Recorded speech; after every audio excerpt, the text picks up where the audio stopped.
Trade speculation linking the Golden State Warriors to Sacramento Kings three-time All-Star center Domantas Sabonis has once again become a hot topic in the Bay Area.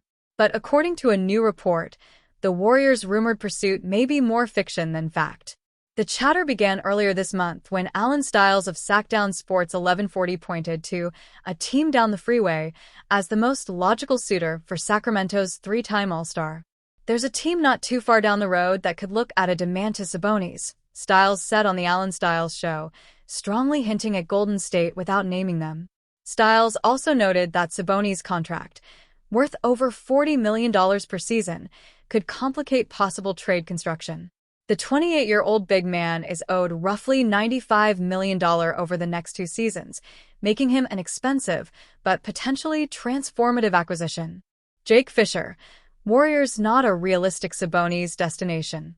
However, NBA insider Jake Fisher of the Stein line pushed back strongly on the Sabonis to Golden State narrative, indicating that the Warriors are unlikely to join any Sabonis negotiations. "In truth, I don't think that the Warriors are going to factor into any Sabonis sweepstakes," Fisher wrote. "For a number of reasons." Fisher did confirm that Golden State once discussed a Sabonis pursuit before the 2022 trade deadline, when the Indiana Pacers eventually sent Sabonis to Sacramento in a blockbuster deal for Tyrese Haliburton.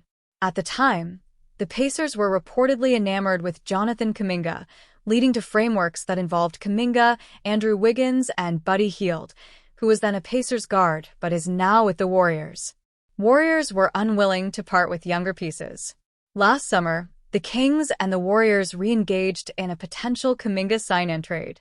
However, Golden State ultimately backed away from the talks due to its reluctance to include specific assets, according to Fisher. The Warriors resisted parting with Buddy Hield or Moses Moody as part of a Kuminga sign-and trade, Fisher reported. That hesitation would be amplified today, as acquiring Sabonis and his $42.3 million salary would likely require the Warriors to package multiple core players, a high-risk move for a center who does not protect the rim or stretch the floor with three-point shooting. Al Horford's struggles don't justify a Sabonis blockbuster. Golden State's biggest offseason gamble has already become a problem. Al Horford, signed to stabilize the center position at age 39, has battled injury and posted career-low production, raising questions about the team's frontcourt strategy. Still, Fisher made clear that Horford's struggles and injuries to Draymond Green and Kuminga are not dramatic enough to justify tearing apart the roster for Sabonis. Warriors have a history of swinging big. If the Warriors do spiral, the possibility of a major move cannot be dismissed. Just last season, Golden State aggressively pursued Kevin Durant, and when that fell through, the front office pivoted rapidly to acquire Jimmy Butler, a move that fueled a 23-8 surge to clinch a playoff berth. For now, the Warriors are far more likely to monitor the market than to mortgage their core for Sabonis. But as history has shown, if the Warriors believe a blockbuster can revive their title window, they won't hesitate to act. Jonathan Kuminga, who has been held out since November 14th with knee issues, and Anthony Melton, who has yet to make his season debut after suffering a torn ACL last season, are both in the later stages of their rehab and were assigned to the Santa Cruz Warriors in the G League on Wednesday to scrimmage, the team announced. Guy Santos also joined Kuminga and Melton in being sent down to the G League in order to work on his conditioning and get extra reps in. Kuminga last played on November 12th against the San Antonio Spurs before experiencing weakness and soreness in his knees. Upon further evaluation, no structural damage was found, and the Warriors have been of the mindset that Kuminga is day-to-day, league sources told Clutch Points. Various strengthening exercises and treatments have been a part of Kuminga's daily routine. He has been making good progress, and the team is hopeful that Kuminga will return to the floor within the week before their 4-game road trip starting on December 4th, sources said.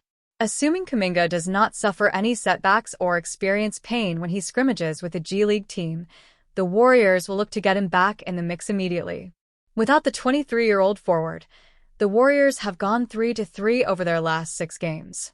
His presence has been missed, and head coach Steve Kerr will utilize Kuminga's athleticism and dynamic scoring abilities, likely off the bench, when the medical staff gives him the full green light. It is worth noting that Kuminga's contract stalemate over the summer and the possibility of him being on the trade market before February's deadline have held no influence on him being held out with his knee soreness, sources said. Kuminga is eager to get back on the court and help the Warriors win games. As for Melton, he continues to progress from the torn ACL he suffered last season. Golden State is optimistic that he will be ready to make his season debut during the first week of December, sources said. On November 19th, the Warriors announced that Melton had been increasing his on-court workouts and would begin scrimmaging with the Santa Cruz Warriors in the G League before being integrated into the team's practices. The Warriors said he would be reevaluated again in 10 days, Saturday, November 29th. Assuming he doesn't suffer any setbacks scrimmaging in the G League or practicing behind the scenes, Melton will likely be given the full green light by the Warriors' medical staff to partake in 5 scrimmages with the team. That would be the final step in his return-to-play process, which is why his return is imminent. Kuminga, Melton, and Santos will all be recalled from the G League following their scrimmage. Further updates on the injury status of Kuminga and Melton will be provided by the Warriors after Thanksgiving. It's starting to feel like the Jonathan Kuminga saga with the Golden State Warriors can only be resolved with a trade. The mood has oscillated back and forth a bit, but at this point, the vibes feel relatively irreparable. The Warriors have also been urged to consider trading away sharpshooter Buddy Hield, who is in the midst of the worst season of his career. Bleacher Report's Zach Buckley combines those concepts into one trade idea in a new article. He suggests that the Warriors trade Kuminga, Hield, Moses Moody, a 2026 first-round pick, top 4 protected, and a 2028 first-round pick swap to the Brooklyn Nets. In return, the Warriors would get Michael Porter Jr., who is averaging 24.3 points per game this season. Kuminga can't be traded until mid-January because of the contract he signed in the offseason, but when that date comes, he may be gone soon after. The Warriors could use someone who makes quicker decisions with the basketball and helps better space the floor, Buckley writes.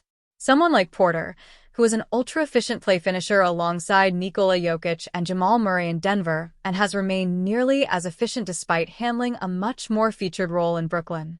Porter's shot-making could be a godsend for Golden State, which has struggled to find consistent scoring around Stephen Curry. And while Porter is arguably overpaid, $38.3 million this season, the Warriors might be willing to stomach that blow since his contract will expire at the same time when Curry, Jimmy Butler, and Draymond Green all exhaust their current deals, 2027. The clock is ticking on this Golden State core of Curry, Butler, and Green.